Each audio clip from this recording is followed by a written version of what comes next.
Selamat berjumpa kembali dalam layanan audio Sahabat Seperjalanan. Hari ini adalah hari Senin 18 Agustus 2025. Tema renungan saat teduh kita dengan judul Penguasa Kerajaan Angkasa. Firman Tuhan terambil dalam Efesus 2 ayat 1 sampai dengan ketiga. Demikian bunyi firman Tuhan. Kamu dahulu sudah mati karena pelanggaran-pelanggaran dan dosa-dosa kamu.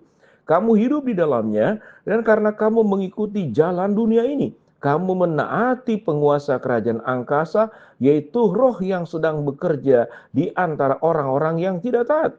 Sebenarnya, dahulu kita semua juga termasuk di antara mereka ketika kita hidup di dalam hawa nafsu daging dan menuruti kehendak daging dan pikiran kita. Pada dasarnya kita adalah orang-orang yang harus dimurkai sama seperti mereka yang lain. Mari kita berdoa. Bapa yang di dalam surga, biarlah kami boleh terus belajar bahwa dalam kehidupan ini ada pihak-pihak lain yang ingin merusak kehidupan kami, sehingga kami tetap hidup di dalam hawa nafsu daging dan hidup tetap di dalam keberdosaan. Dalam nama Tuhan Yesus kami berdoa, amin. Shalom sahabat seperjalanan yang dikasihi Tuhan, seringkali kita memiliki musuh atau orang yang sangat kita tidak sukai. Pada saat kita memiliki musuh atau orang yang kita benci, kita yang tidak sukai karena dia pernah menyakiti kita, karena yang bersangkutan pernah mengkhianati kita, karena yang bersangkutan kemudian tidak merespon kebaikan kita dengan baik, namun kemudian menyalahgunakan kebaikan kita untuk sebuah kehidupan yang keliru dan salah. Sahabat seperjalanan, maka kita akan terus mengingat kita tidak ingin bertemu dengan orang tersebut. Kita bahkan mungkin kalau ada katakanlah jejak daripada yang kita simpan di handphone kita, di media sosial kita. Kita akan hapus, kita akan buang semuanya. Foto-foto dengan dia kita akan buang. Kita akan hapus segala-galanya dan tidak pernah akan mau mengingat lagi. Apalagi bertemu, apalagi berteman kembali. Karena orang tersebut sudah kita jadikan masuk dalam kelompok musuh abadi kita. Seyogianya kalau manusia itu kan bukan setan, manusia itu kan bukan iblis. Kita harus terus mengampuni, tetapi ada pihak yang kita boleh perlakukan dengan cara seperti yang dijelaskan tadi. Kita tidak boleh mau bertemu, baunya pun kita tidak mau, kita bersentuhan tidak mau, bahkan kemudian berkomunikasi pun tidak mau, benar-benar habis total. Siapa yang harus diperlakukan seperti demikian? Sesungguhnya bukan manusia. Kalau manusia itu bukan setan, manusia itu bukan iblis, manusia tetap manusia. Dan Allah mengajarkan kasihilah sesama manusia seperti dirimu sendiri. Tapi Alkitab tidak pernah mengajarkan kita suruh mengasihi setan atau iblis. Iblis tetap adalah musuh kita. Lagu sekolah minggu dikatakan, iblis itu musuh kita, iblis itu musuh kita. Kita harus melawannya. Dan firman Tuhan berkata, iblis itu digambarkan sebagai penguasa kerajaan angkasa. Mengapa demikian? Ada banyak catatan dan tafsiran. Mengapa dikatakan penguasa kerajaan angkasa? Roh-roh yang ada di dalam dunia ini. Karena iblis itu memang adalah malaikat yang jatuh. Yang siogianya di awalnya dia berasal dari sorga. Dia kemudian jatuh ke dalam dosa.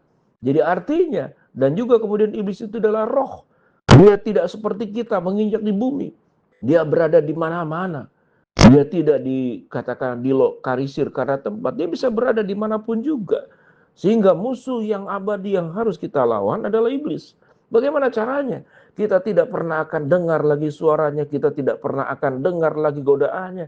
Dan kita tidak pernah akan melakukan segala keinginan dan harapannya. Harapan iblis jelas supaya kita jauh dari Tuhan, terputus dari Tuhan, hidup di dalam dosa. Firman Tuhan berkata, mari kita baca kembali.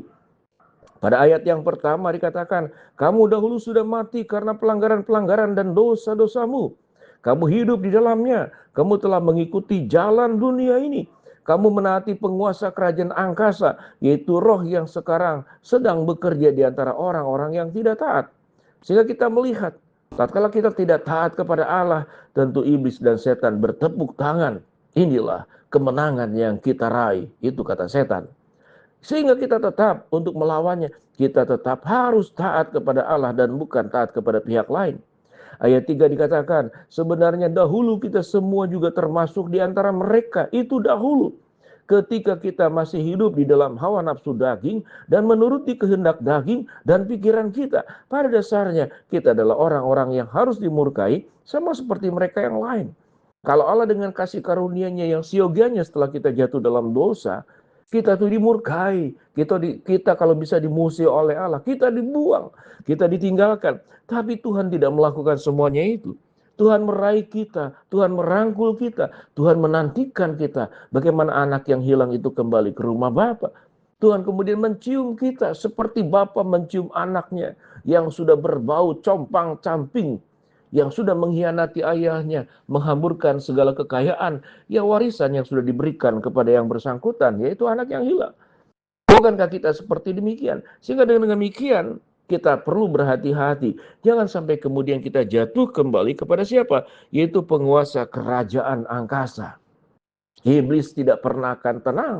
Iblis tidak pernah akan diam. Selama kita terus menjadi pribadi yang taat kepada Allah, mengikuti Tuhan. Jangankan kita, Tuhan Yesus pun dicobai oleh iblis 3 kali. Dengan berbagai macam cara. Kalau sampai 3 kali, berarti iblis tidak pernah putus asa untuk menggoda kita, menjebak kita, memerangkap kita untuk hidup di dalamnya.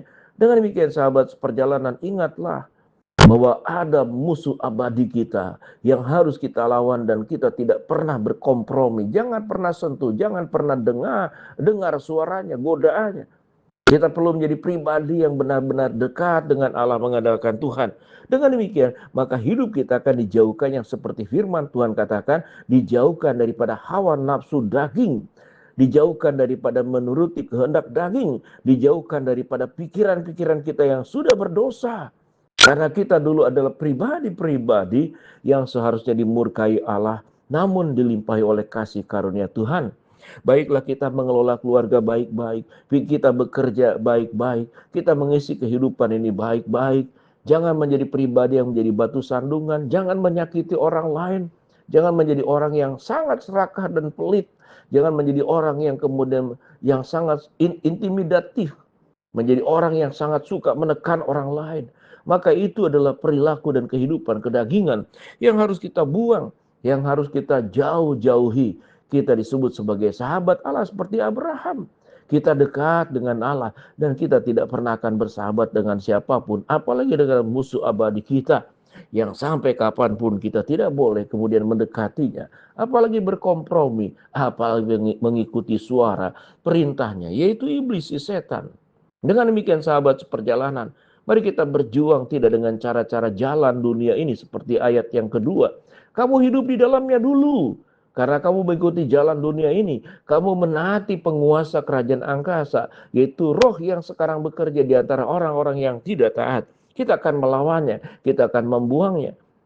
Ayat keempat kalau kita baca selanjutnya, tetapi Allah yang kaya dengan rahmat oleh kasih karunia yang besar yang dilimpahkannya kepada kita telah menghidupkan kita bersama-sama dengan Kristus sekalipun kita telah mati oleh pelanggaran-pelanggaran kita. Dengan demikian mari kita mensyukuri segala anugerah, rahmat, kasih setia Tuhan yang sudah dilimpahkan dengan kita. Dengan cara bagaimana? Kita hidup dekat Allah, menjadi sahabat Allah, dan kita akan melawan musuh abadi kita. Siapa dia?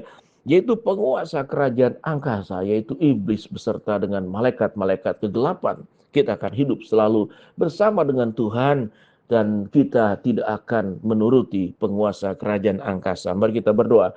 Bapa dalam surga, terima kasih buat kebenaran firman yang kami pelajari. Hamba-Mu berdoa buat sahabat seperjalanan yang sakit, Tuhan yang sembuhkan. Sahabat seperjalanan yang sedang menghadapi masalah, Tuhan bukakan jalan. Sahabat seperjalanan yang sedang berdoa mengharapkan sesuatu, Tuhan kabulkan dengan cara dan waktu Tuhan yang terbaik. Di dalam nama Tuhan Yesus kami berdoa. Amin.